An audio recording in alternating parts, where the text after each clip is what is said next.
Go ahead.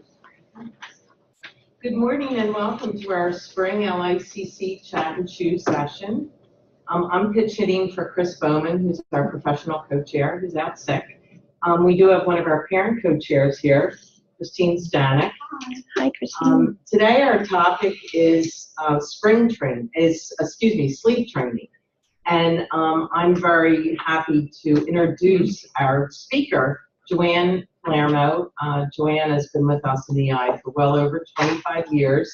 Joanne is the owner of our independent eval team, EGAS, Early Childhood Assessment Services.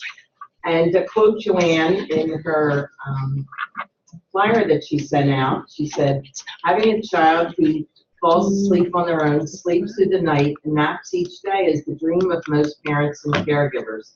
However, as with all developmental milestones, there are some children who we're not able to do this easily. Joanne's going to help us with some nice evidence-based strategies and talk us through a lot of great information today. So Joanne, take it away. Oh, thank you very much for that. So as Betsy said, I am Executive Director of Early Childhood Assessment Services. We do all the initial evals in Montgomery County, and through my work doing initial evals, I start coming across so many families that were struggling with sleep. And it's one of the questions we ask during an evaluation is how does your child sleep? What is their feeding like? And I started to see whether it was a parent of a baby or a toddler, that anxiety that they get when they talk about their child's sleep. And if they're having their baby sleeping in their bed with them or not, there's this kind of like a shame involved in it because they're being judged for how they get their child to sleep. And it kind of like brings me back immediately to when I was raising my children. And I have 3 children. They're adults now, but my 2 oldest, when they were younger, they were horrible sleepers. And back in 1986, we had 2 approaches. You either let your baby cry it out, or you brought them in bed with you. So you have to make sure you're on this, because I think you were on the Okay, so this? No. Nope. We're going back. Okay, I'm sorry. So, like as I said, you either you put them in their bedroom, and your pediatrician said, which my pediatrician, quote unquote, put cotton balls in your ears and let them cry it out. Or you brought them in bed with you, and then you were being judged for being too mushy-gushy because you brought your baby in bed with you. So it was really a struggle back then, trying to figure out what was the right thing to do. And I think today, parents are still judgy.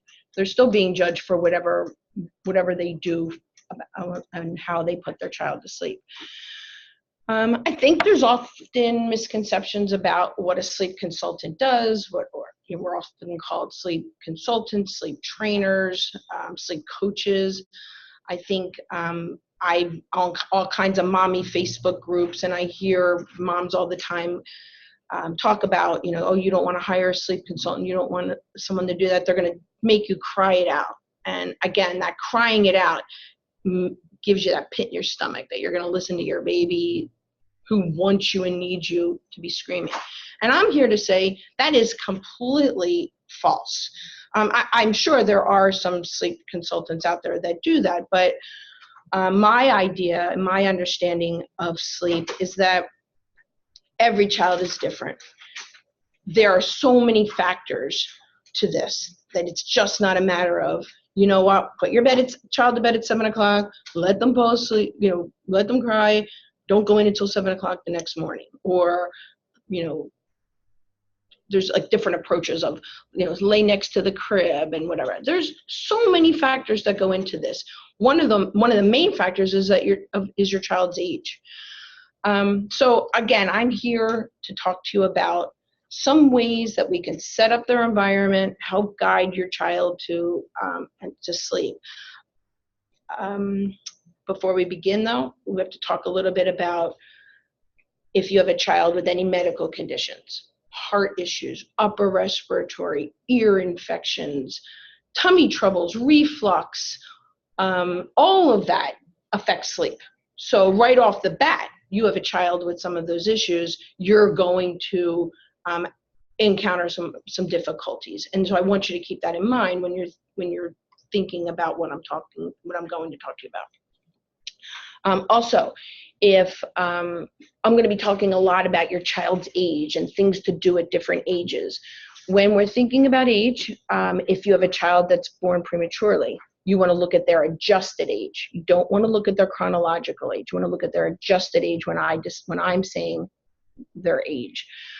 If you happen to have a child with a developmental delay, you want to look at that developmental age and not their chronological age. Okay? And as everything, I want you to make sure you speak to your pediatrician before doing anything when you're talking about sleep.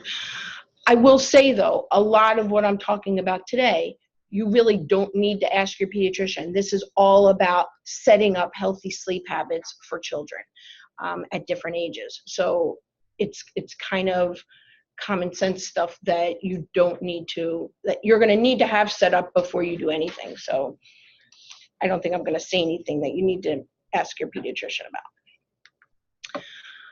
So what we're going to discuss today, first off, is why is sleep so important? What is sleep hygiene and how does it help children sleep?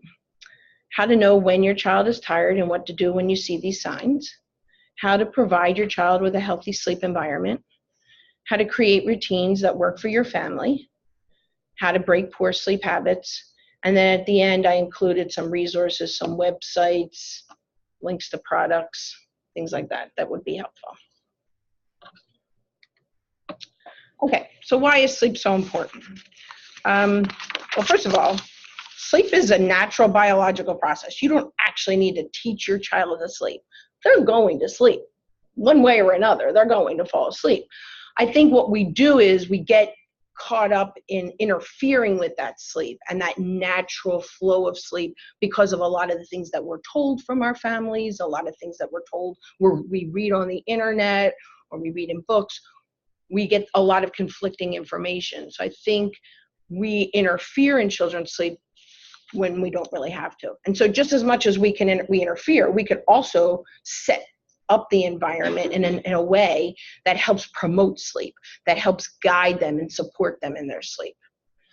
So why is it important? Well, first of all, brain development. It's presumed that sleep is, that during bedtime is when most brain development occurs, in babies especially. So we want them to sleep as long as possible so we can help with brain development. Mood. Well, I don't think I need to explain this. If you've ever had a toddler who missed a nap, we all know what that looks like. Their mood definitely changes. They're definitely more impulsive. They're cranky. And when we talk about mood, we also talk about temperament. So there's 3 kinds of temperament. We either have children that are easygoing. They transition nicely through their daily routines. They fall asleep on their own. They wake up naturally. They pretty much not a whole lot of fuss during the day. There's a mixed temperament. Sometimes, they're that way, and sometimes they're a little bit more, having a bad day. That's kind of more of a mixed temperament child. And then we have what I love are our spirited kids. Everyone always knows I talk about this all the time. I happen to have a spirited son myself, so I'm allowed to say anything I want about spirited kids because I've lived this my entire life. But your spirited child isn't going to transition so beautifully on their own. They're going to need a little guidance and support from you. And especially when it comes to sleep, it's difficult for them to go from their fun, crazy self to being asleep. So they might need you to guide it a little bit more. And you can tell right off from the bat whether you have a spirited child. A lot of babies are very spirited, and they need that help in transitioning from being awake to asleep. It affects children's behavior, again, going along those same lines, but if you have a child with poor sleep hygiene, they're going to be a little bit more hyperactive, they're going to be a little bit more impulsive, have difficulty concentrating, and then unfortunately, as they get older, they become those children that are diagnosed with behavioral issues and ADD, and a lot of times it's just their sleep. I've worked with about 400 families at this point with sleep. And I'll have parents that'll come in with the idea that their child is spirited or a behavior problem. And then once the child's sleeping regularly, that's not the case anymore. They don't see them as that. They become a much more easygoing, having more easygoing temperament. And then finally, sleep is great for motor development. This is the time when your body repair, all of us as adults as well, your body's, the cells and muscles repair during sleep. So you need that time for sleep. And, you know, children need a lot more sleep than what we think. So here is the National Sleep Foundation's recommendations for sleep. This particular one, I think this is the most updated one. The navy blue line in the middle there is the average of sleep that a child needs. And I'm only going to talk about newborn, infants, and toddlers. So if you look at newborns, 14 to 17 hours, that includes overnight as well. That's a lot of sleep. So pretty much your day is full of feeding and sleeping, feeding and sleeping. They're just waking up long enough to feed, and then you're putting them right back down again. Infants, 12 to 15 hours. So this does not mean that, like, so again, it's throughout the entire day. So you're looking at the average being 12 to 15 hours of sleep. So that would include nighttime feeds, but with the idea of going right back to sleep. So you're still waking in the middle of the night, feeding, and then going right back to sleep. And for infants 4 to 11 months, that looks like a nice morning nap, a nice afternoon nap, a little cat nap in the later afternoon, a bedtime, and maybe 2 feeds, 1 feed in the middle of the night, and then waking up. Some babies by this point are sleeping through the night. As long as they're getting their food shifted towards the day, that's awesome. You know, that's great. And then toddlers and preschoolers, we're looking anywhere from 11 hours a night to 11 hours a day to 13 hours a day. And that looks a little bit more like an afternoon nap, a 7 o'clock bedtime, sleeping through the night. Okay. This all sounds so like elusive and a fantasy, I know, for any parent who's not sleeping, but it can happen. And I'm going to prove to you that it can happen with a little bit of sleep hygiene. Sleep hygiene is a new term that that has come around recently, and it's great for adults as well as children. I'm going to talk mostly about children, but I can fit some adult sleep hygiene in as well. But sleep hygiene are just basically the rituals or routines or conditions that we set up in our life that promote sleep. Okay, we can do that. So you hear a lot of it for adults. It's, you know, no TV late at night, have a nice bedtime routine. I'm going to talk a lot about the same thing with children, but, you know, taking lavender baths, blah, blah, blah, dark, really making it really dark. All of it applies the same to children. And it's just, again, what are these conditions that we can do to set up to help our children sleep more easily? So there are actually 5 pillars. We call them 5 pillars of sleep hygiene. And they're the 5 things that we can do to help set up an environment, set up a situation where our children are going to learn to sleep. So it's setting up a good sleep environment, setting up sleep routines, seeing what our baby's sleepy signs are, looking at their sleep windows, and looking at sleep associations. So let's first talk about the environment. I tell this to all parents. The first thing you want to do is set up a really, really dark bedroom. And when I say really, really dark, I mean like a cave, like blackout. And if you don't have blackout curtains or blinds, you want to use, I've even had parents on the fly stick up trash bags on the windows. Black, that's what you want. And the reason for that is when you have a really dark room or a dark environment, it helps melatonin start to create in your brain, which is the sleep hormone. So you need that melatonin a few hours before so that would help you to sleep. So that really dark environment is great for that. A white noise machine. A white noise machine is great right off the bat, right from as a newborn, because if you think about it, babies are used to a very loud environment when they're in utero. So they're used to your heart, they're used to your blood rushing through, so they're really used to a loud environment. So a white noise machine that's continuous, so continuous all night long. I don't care where you buy it, how much you spend. There's a lot of really inexpensive ones, but as long as they are, they have a button that has continuous noise, that's what you want. You don't really want music or anything that turns off in the middle of the night, because then when your baby wakes up, you're going to have to go back in and turn it on. I remember we used to have this wind-up thing that we would do all night long. It was on the mobile. But if you just have this continuous noise machine, you're setting up that room and that condition for them to sleep. A nice cool room, about 68, 70 degrees. The American Academy of Pediatrics recommends a ceiling fan to keep that airflow in the room, but it's not necessary. You don't have to have it if you don't have one in there. The whole idea is to keep that airflow to help with sudden infant death syndrome. That's what we're looking at. And then going along with that is babies must be on their back, flat on their back, never tummy to sleep. Again, helps with sudden infant death syndrome.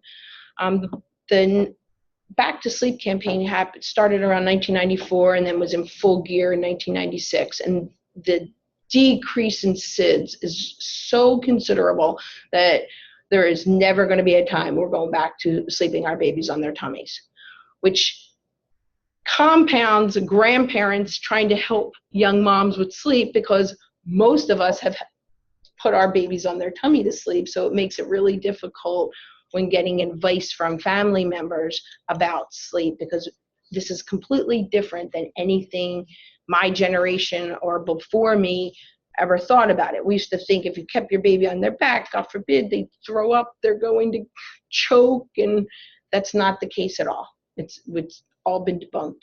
So back to sleep is imperative. I'm going to add in my little early intervention information here. While they're on their back, you want to rotate. You want to make sure that one night they're sleeping with their head to one side and another night they're sleeping with their head to the other. I cannot get out of my early intervention role. Babies will pick a side. They will sleep with their head to the right or to the left. If we don't, move their heads, alternate them each night or every couple nights, they're going to start to create this flat spot on the back of their head, and which will then cause a tight neck muscle, which then would cause other issues later on. So if we can rotate their necks, that would be great. For babies that are older than a year, maybe some type of lovey or stuffed animals. We call them transitional items. You can't use this before a year because you're not allowed to have anything in the crib before a year. But a little bit later on, I usually recommend like a cloth diaper. Have mom sleep with the cloth diaper for a couple nights. It'll have her scent on it, and then you give it to the baby, and they'll then connect with that soft animal again as a transition, or stuffed animal or cloth diaper as a transitional item. So that's what a baby should look like in their crib. Flat on their back, no bumpers, no mobiles, no musical toys, no pillows, nothing. Bumpers they'll sell bumpers when you go out. And I've asked many times if Babies R Us why they sell the bumpers when they're banned. But it's just for display purposes, and it makes the crib look more enticing to have it on there, but we not allow any bumpers. They do sell mesh bumpers for older babies, so they have and that is so that they're breathable. So again, going with that flow of air, it's important to have that nice airflow. So I'll recommend that sometimes for older children who are very active in their crib, and they might get their feet stuck in the bars. So I'll tell moms and dads to maybe even use those mesh and weave them in and out of the bars, so now they don't have ways of getting their feet stuck. Sleep environment for an older toddler or child. Now, you know, again, I can't get away with this whole talk without talking about screen time. And I am a big abuser of this, so full disclosure here, I apologize, but I know what this does to my own sleep.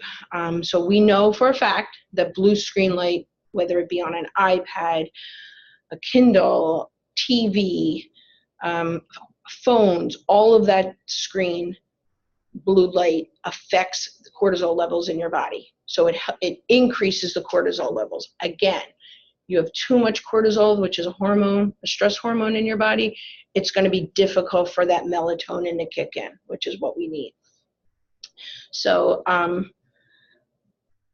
we all recommend that for your toddlers and preschoolers, if you're going to do screens, about an hour before bedtime, power down. No screen time for about an hour before bedtime. I have a lot of moms and dads who'll say, oh, but that's how they fall asleep. And I let them look at the Kindle, and it's a nice transition.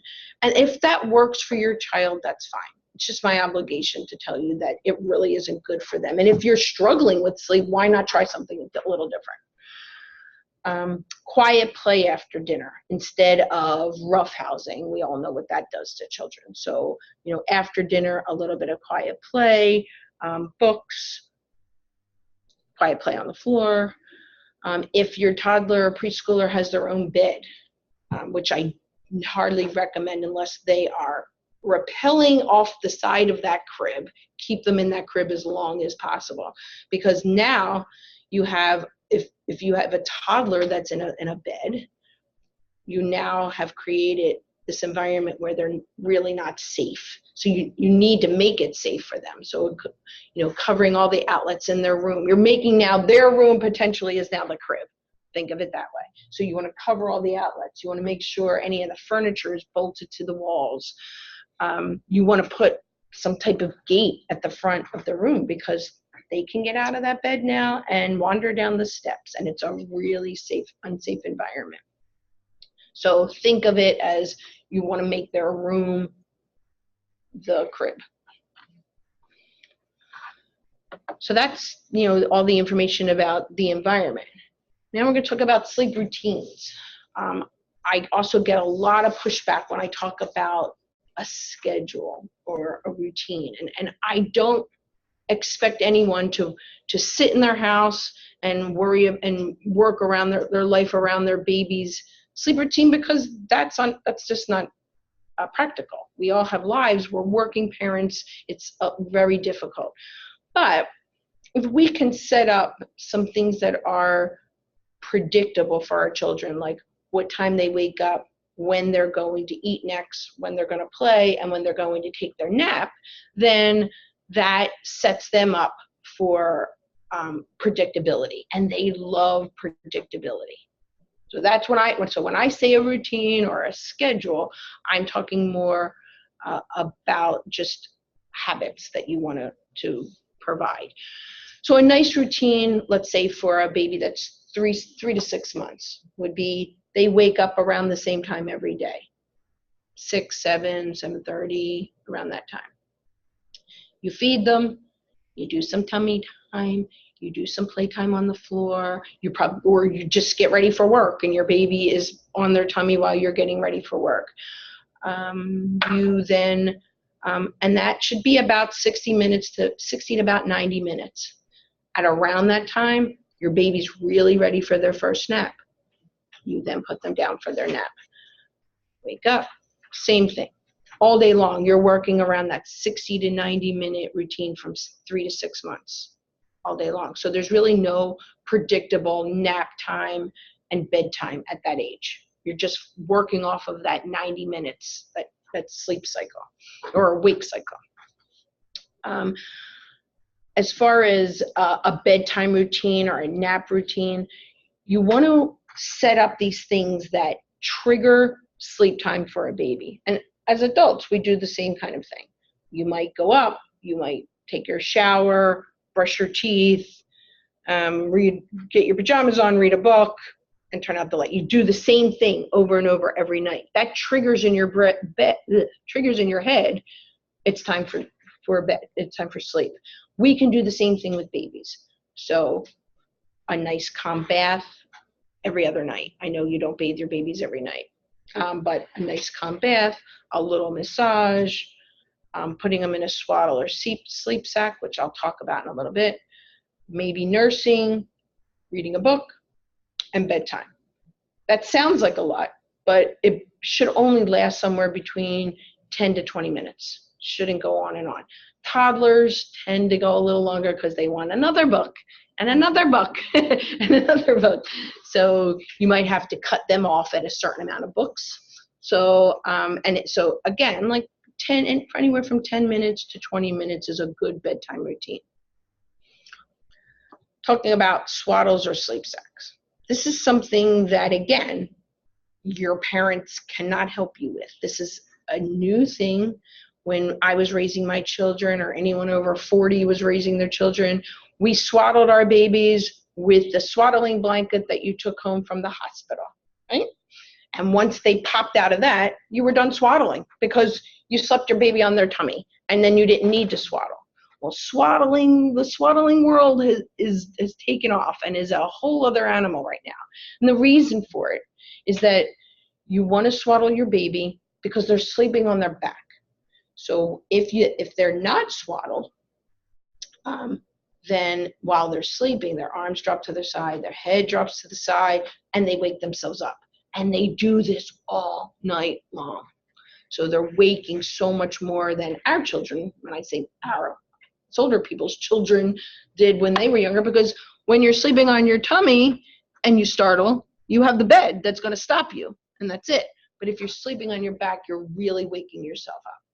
So swaddling is huge right now. And when I say right now, birth to the time they're rolling. So I don't want to give an actual age. They'll say around 4 months. That's the typical age that a child starts to roll. But maybe your baby's not rolling at 4 months, and your baby doesn't roll off from their back to their tummy until 5 months. That's completely fine. And you continue to swaddle them. But I would say the reflex, that startle reflex, usually is integrated around the end of the 3rd month, typically. But like I said, if you can get that swaddling, if you can get your baby to like that right off the bat, that would be great. And a lot of parents will also say to me, I tried, but he was pushing his arms out and he didn't like it. And usually they end it by the end of the 2nd week of life. And yes, they do look like they're doing that, but that's what they were doing in utero the entire time. They were pushing around, they were feeling the sides. They did that for 9 months. So why would you think they wouldn't do it now? So it doesn't mean that they don't like it. It just means this is what I've been used to doing, so I'm going to continue it. There are swaddle blankets, there are swaddle sacks, there are a million on the market. You would just have to find the one that works for your baby. I'd put one on the end, the Halo sleep sack. It's what a lot of hospitals use, but that doesn't mean that's the be-all, end-all one. Whatever works for your child, go for it. All right, get off my swaddle blanket soapbox. Sleepy signs. These are the signs that your baby shows that they're tired. I will tell you that we probably miss sleepy signs. We probably put our babies to sleep much later than we should, than they're showing us that they're tired. They're usually showing these signs a lot earlier than what we think. So a couple sleepy signs would be averting their gaze. I never knew that was a sleepy sign until I had my grandchild, which I got it. I can always slip this in every conversation. But you can only imagine me as a grandmother. I'm talking and moving my hands, and when he's tired, he's like, had enough of me, and he averts his gaze. And of course I'm panicked, but it's just telling me I've had enough of you and I need to go to sleep. And I'll lay him down and he goes right to sleep. So that is really a true thing. Squeaky sounds they make, when they get a little bit As babies, they'll rub their face on your chest. When they get older, they'll start rubbing their eyes, yawning, and then crying. Which one do you think that we pay attention to the most? Crying. Yes, that's exactly right. And if you wait until your child's crying, you've missed that golden opportunity of sleep. There's this sweet spot that I will keep talking to you about of when is a great time to put your baby down to sleep. And when they're crying is not that time. You want to catch it well before then. You want to start that little routine I just talked to you about well before they're crying. Because once they're crying, you've missed that sleep window, that little sweet spot. And we'll talk about that sleep window in a little bit. But you've missed that sweet spot, and now they're overtired. And you know what it's like to be overtired. It's difficult to just calmly fall asleep.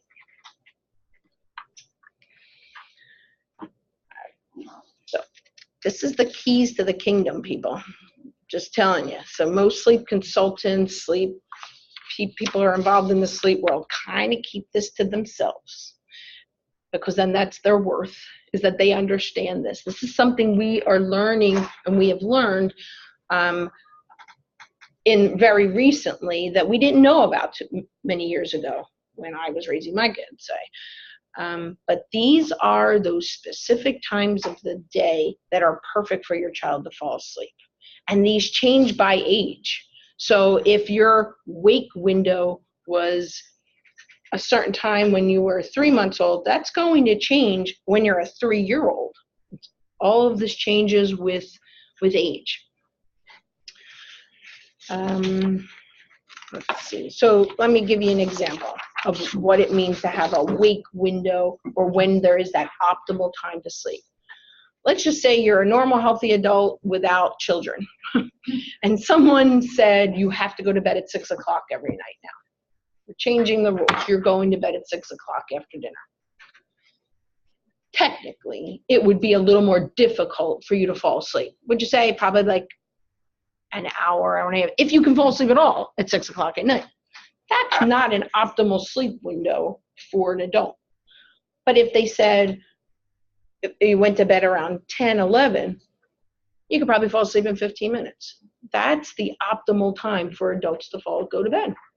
If you wait until 1, 2 o'clock in the morning, you're now overtired and a little more wired, and it's difficult for you to fall asleep. Do you see how it works in an adult world? It also works the same way with children. You don't want to miss that window, because now they're wired and it's going to be difficult for them to settle down. And that's when they're crying. So I gave you, in the next two slides, I have given you all the wake windows for every age. So 1 to 2 months, I really don't even like talking about that age, just because that's that 4th trimester, that time when you just need to just really watch them, read their cues, see what your baby's cues are. Is he that baby that's going to avert his gaze? Is he that baby that can drop off into sleep easily? You're really learning your baby that for like 1, 2, the 1st and 2nd month. So I could have a whole sleep talk just about newborns. You know, we can use that. They're just our whole separate animal. But honestly, like around 2 or 3 months to about 6 months, you're using that 60 to 90 minute wait time that I talked to you about. And you're going to start looking at around 60 minutes. Is he showing any of these sleepy signs? Is he starting to yawn? Is he starting to avert his gaze? Is he rubbing his eyes? If he is, you bring him upstairs and you do your little routine and you put him down. If you catch that time, you're not going to have that cry it out period, because you caught it. You caught that sleepy time. And so when you're looking at, say, the 4 to 6 month, it says anywhere from 90 minutes to 2 hours. Well, 90 minutes would be the 4-month-old.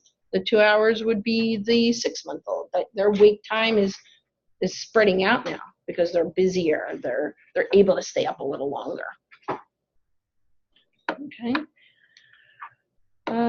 Toddlers, so 8 months to 8 to 10 months, it kind of stays the same. It starts spreading itself out. So you start to see, if you think about having a baby under a year old, you're going to see a nice hour-and-a-half nap in the morning, hour-and-a-half in the afternoon, a little cat nap later in the day, and then bedtime. That's a nice flow for a child under a year old, typically what you would see. Toddlers start to get a little trickier because they're going to drop that morning nap. Or if you're putting them into daycare, most daycares drop that morning nap right off the bat. So when I say off the bat, I mean right after a year old, so around 13 months. That's when I get a lot of calls around 13, 14 months because babies are in daycare and they're not ready to drop that morning nap. But I guess because of the situation at daycare, they need to only have one nap a day. So I'll get a lot of calls around that age that all their sleep is haywire. But when you get to that point where you're giving that one nap a day, again, it comes around 12:30, 1 o'clock. You find that sweet spot of your child. It might be 12:30, it might be 12 o'clock, it might be 1 o'clock, but play around with it. If you find that time, then you're going to have a baby that takes a nice, healthy nap in the afternoon. Older children start to lose their naps. That sad, sad day in every parent's life when the nap is not there anymore. And you can fight it as long as you'd like or try, but typically it doesn't happen. It shouldn't happen till around 2.5, 3 years old. A lot of babies will fight that earlier, but if you keep consistent and keep putting them down, they'll get back into the idea like, okay, I have to stay in here.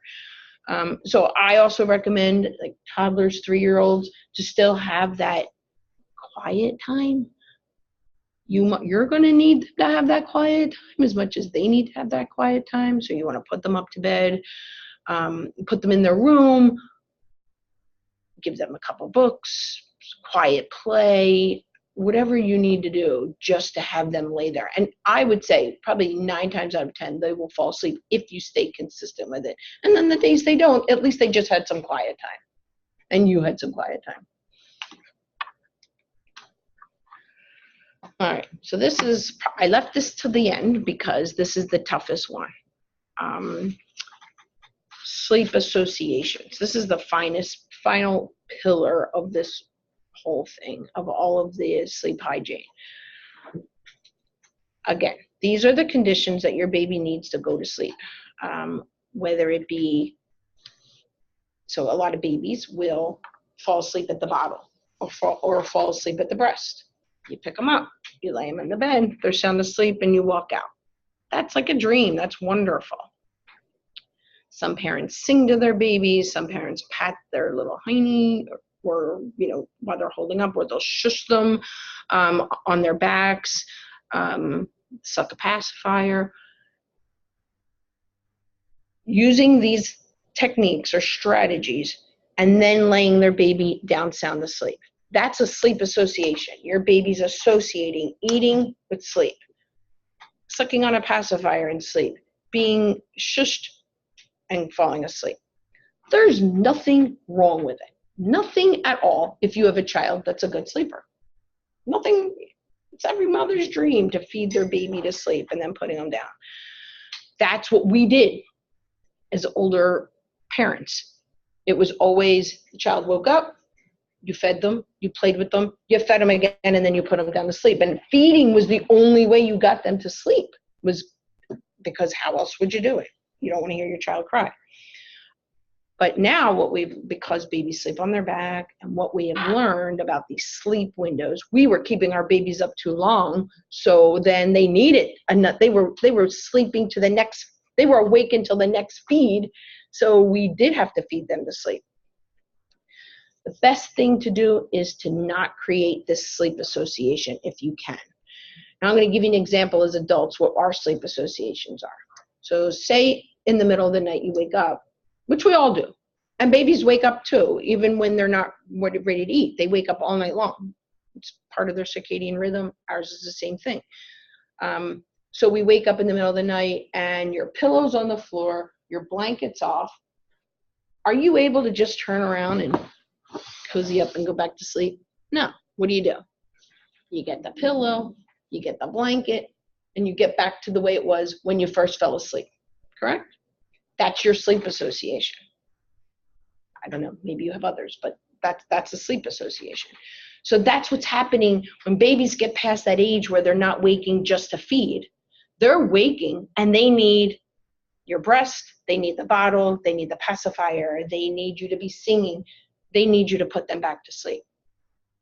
So if you can, best tip you're going to get today is if you can teach your baby to fall asleep on their own without an association, you're golden.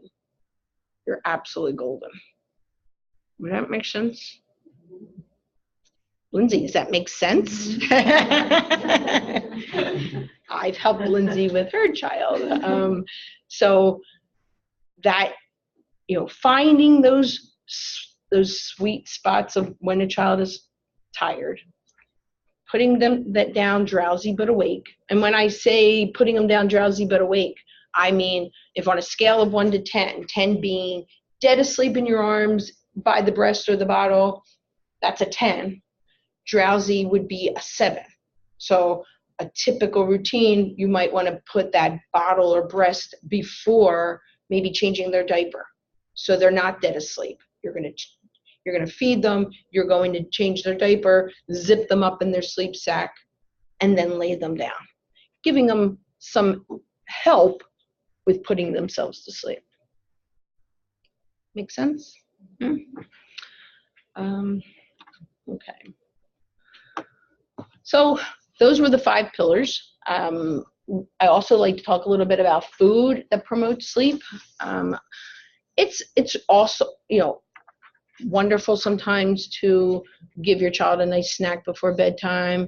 Foods that promote sleep tend to be protein snacks, high carb. The next one has more. High carb, low protein snacks like crackers and cheese, peanut butter if your child's not allergic to peanut butter. And I'm talking mostly for toddlers and preschoolers here. Dairy products, if your child's not allergic to dairy, a yogurt or some type of cheese or milk, they're really good sources of tryptophan, which helps to promote sleep. Bananas are good. That's a good bedtime snack. Really, what is the best thing to do is to have your child's blood sugar level to be steady throughout the day, and have these kinds of snacks or meals throughout the day so that they're not dropping right before the bedtime or dropping before nap time. You want to kind of keep this routine going throughout the day. That's the best advice. But if they don't, and they're not really good eaters and they're not eating a good dinner, it's going to make it more difficult for them to fall asleep if they're hungry. So you want to give them a nice healthy snack. And just as there are foods that are that help promote sleep, there's also foods that kind of keep them awake as well. So if you have a child on a really processed, kid-friendly diet with artificial foods and preservatives, it's going to make it more difficult for them to sleep. They're going to have periods of the day where they drop off the edge and they're going to, they probably will fall asleep, but having that kind of a diet on a regular basis is not conducive to good sleep. Too much salt. Another thing, high iodine levels we see in children that have difficulty sleeping. Sometimes that's an issue, and so you want to watch that. And of course, anything sugary, dried fruit, even dried fruit, fruit juices, you want to, eliminate that as much as possible, or not give it to them as much as possible. I told you I had some resources. So white noise machines, like I said, anyone that has a continuous noise is best. If you look on Amazon, they run somewhere between $25, $35. I know that could be expensive for some people, but Walmart sells them. Maybe there's a friend of yours that has them, and there's only a lot of things you only need for a short period of time with your children. So I feel like there's certain baby items that just should be recycled amongst our friends, and they never need to make another one again. So White noise machine would be one of them. The swaddle or sleep sack. So the baby at the top is what you want your newborn to 3-month-old to look like. It looks awful. It looks restrictive. But again, they were in utero. That's what they look like. They're used to this. This is okay for them. It's not okay for us. So we project our thoughts and our feelings onto our baby, but they love this. And it just helps them soothe. So I gave a link to the Halo Sleep Sack. Again, I make nothing off of the Halo Sleep Sack. I don't even know I don't think it's the best one, because there isn't any one that's best. It depends on what your child likes. And then as they get a little bit older, we've got the good old Magic Merlin Sleep Sack, suit, I'm sorry. If you notice, the arms are a little shorter, so it kind of looks like a, what's it look like? A snowsuit, right? I think they make lighter weight ones for the summer, but it zips up on either side, and the baby's arms are like shortened in, so it prevents, again, the startle, but it allows them to roll. So when they transition out of the sleep sack, you can put them in this if they still have a high startle reflex. Some babies can go right from that first sleep sack right into nothing. But if they still have a pretty strong startle reflex and they're waking themselves at night, this is an option. If you looked online, you're going to find the Zippity Z. There's a million different kinds. Again, whatever works for your baby. Some resources for toddlers and preschoolers. So all the stuff that I just talked to you about works great from babies up to toddlers. All of that, finding the wake window, finding the setting up the bedtime routine, setting up the sleep environment, all of that works. But toddlers and preschoolers are a special kind of animal. And they're not just going to go with that. Okay, might need a little bit of extra help, especially if you have a little more of a spirited child. So there are things called wake clocks, and they are clocks that you can put next to the child's bed. This particular one, I couldn't get the picture of it, but it says Big Red Rooster. It's actually a big dog. I don't know why they call it the Big Red Rooster, but if you look on Amazon, it's a dog. And it's a dog that has a ball, and the ball is green or red. And you can, as the parent, set the bedtime, set the wake-up time. And be realistic. You're not going to set it for 10 o'clock in the morning as the wake-up time. You're going to set it for something like 7-ish.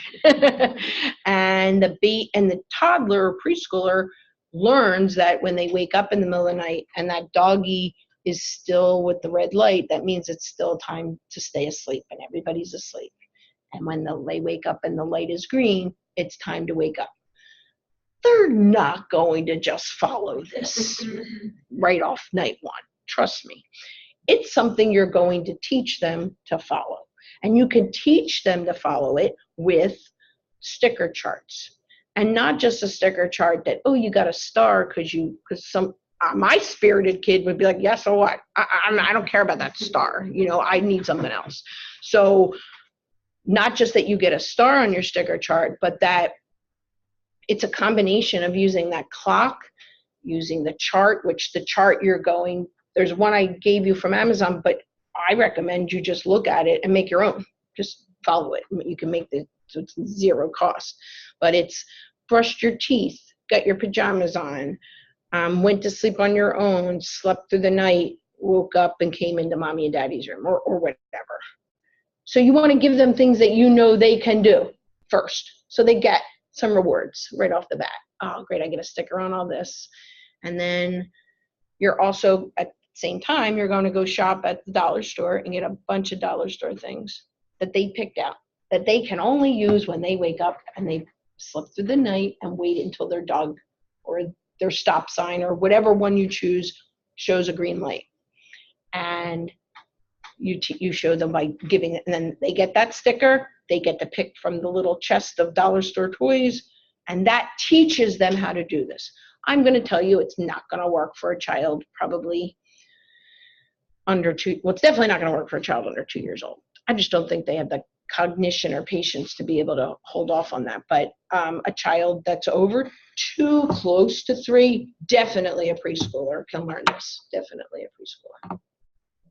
So they're, it's a little bit different.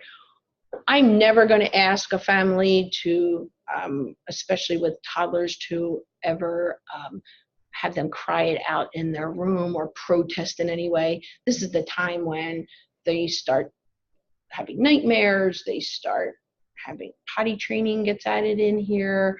I would be leery of anybody that tells you that that's what you should do. You lock them in the room and wait until the next morning. Like, don't listen to that kind of advice. It's not appropriate for this age.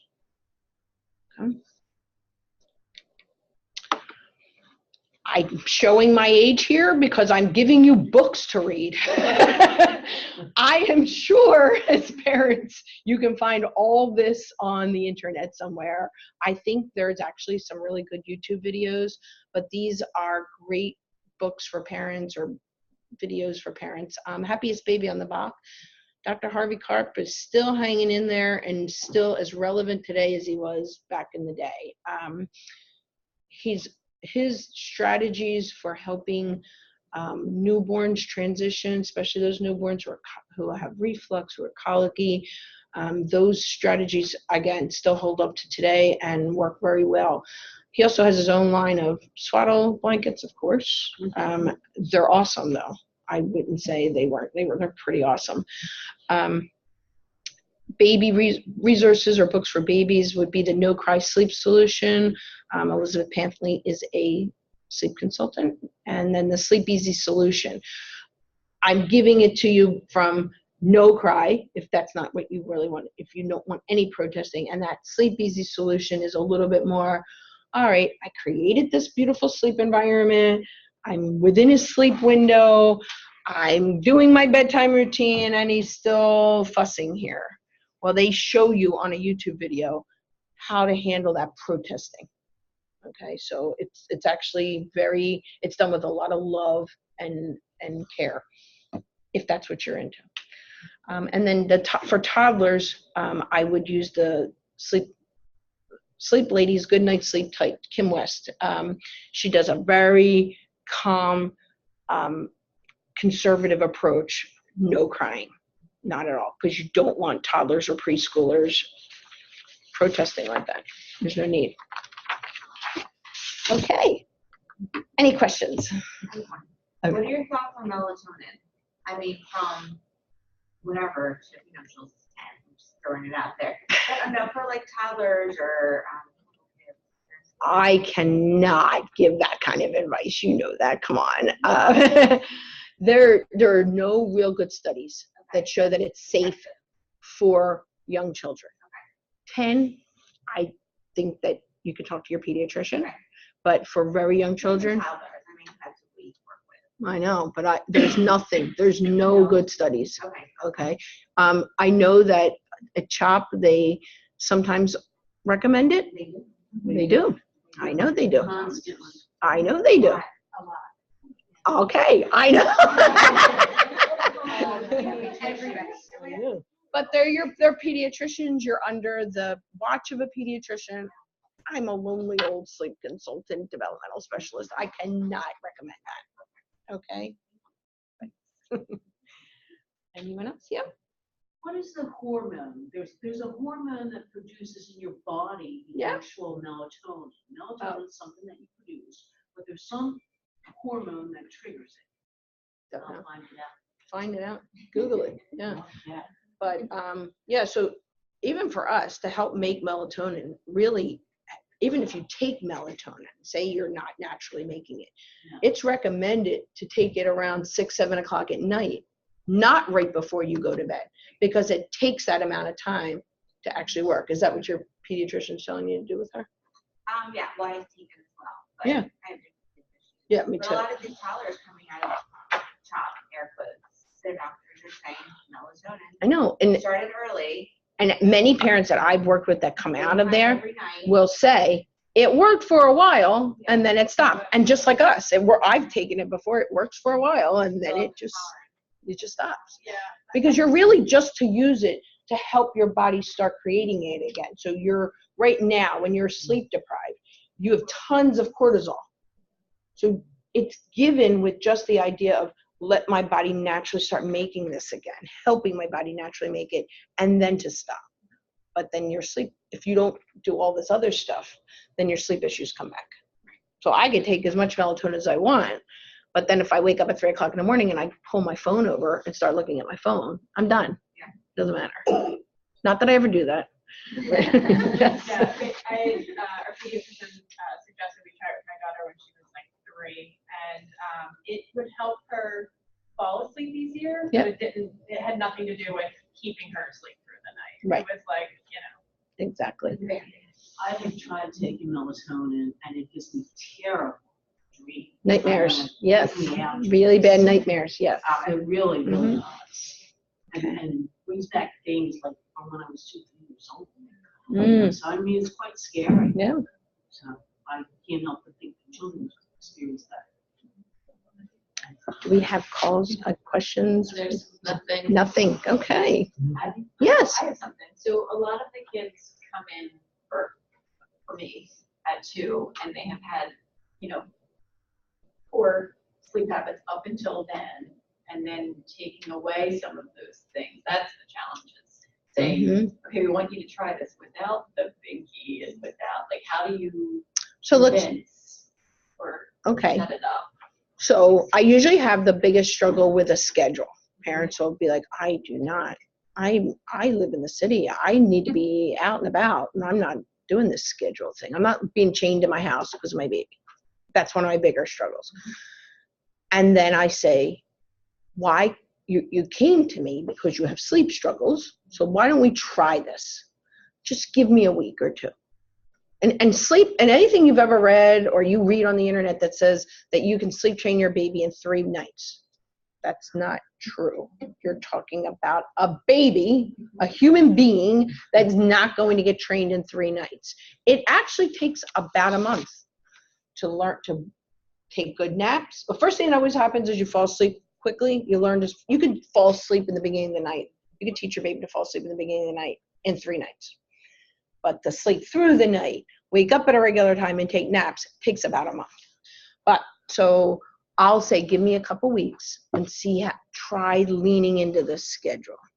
And more often than not, they are loving the sleep that they get in the middle of the night as parents, and they start to follow it. So I give them like a little bit, just give me this amount of time.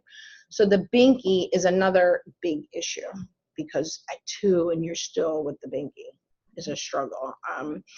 So that's their sleep crutch.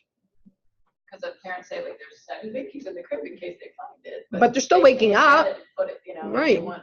So, I mean, it depends on the parent. And I always say, if I don't want to go against your sleep philosophy, because if I do, then you're not going to listen to me. So if that family is completely fine with putting 9 binkies in, then they have to teach that baby to go find that binky. And that's what I do. I'll teach them you got to get up, you put the baby's hand on the binky, and you put it back in her mouth. If you're okay with that, that's fine. I'm not telling you to take the binky away. But that's what then you have to. But so giving a time limit, like teaching with the binky, is another thing. Anything else? I have so many thoughts.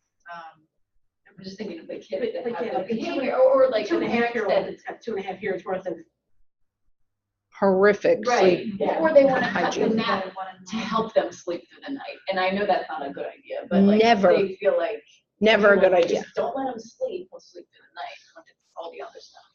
And they can contradict me with facts of, well, I will tell you that if I don't give him the nap, he's not going to bed. And I can give you like 5 nights that he has done this. But the reality is we're always trying to make melatonin. That's what we want to do. And the way you make melatonin is by sleeping and by being in a dark environment. So when you've probably heard this a million times, sleep begets sleep. The more they start this, they start to sleep longer, take longer naps. It's amazing. They're tired all the time. And you're right, that is a common misconception. I'm going to skip that nap. But Even if you skip the nap, you better be putting that baby to bed at 5:30, 6 o'clock in order to make up that time that you lost. And then I tell them that, and they don't want to hear that because that's scary. And I'd be scared too. I'm not putting my baby to bed at 5:30. They're going to be up at 3 for the day. I would be scared of me too. But you need to make it up at some point. And I think that first chart or whatever that chart I showed you shows that they need a lot more sleep than we think they do. And those children, there's a very, very small percentage. I think it's like 3% of kids that have sleep disorders where they don't need a lot of sleep.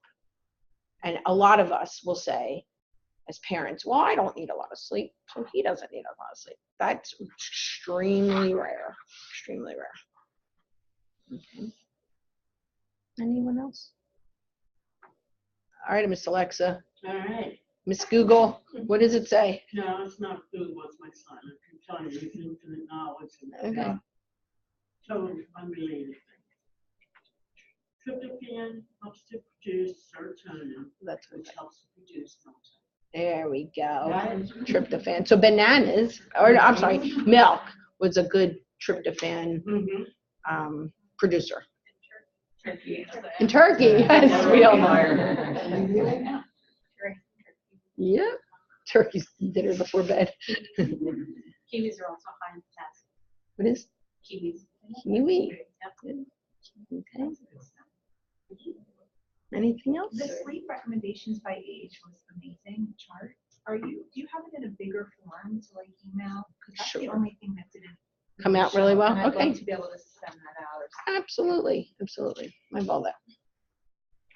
And I actually have it on our website, EGIS's website. Oh, okay. Well, So I'm pretty sure it's on there. But if not, I'll send it to you. Okay. Thank you all my friends. This was easy. I'm just thinking, well, we're here, if anything we want to chit chat about, anything else coming up? No. No?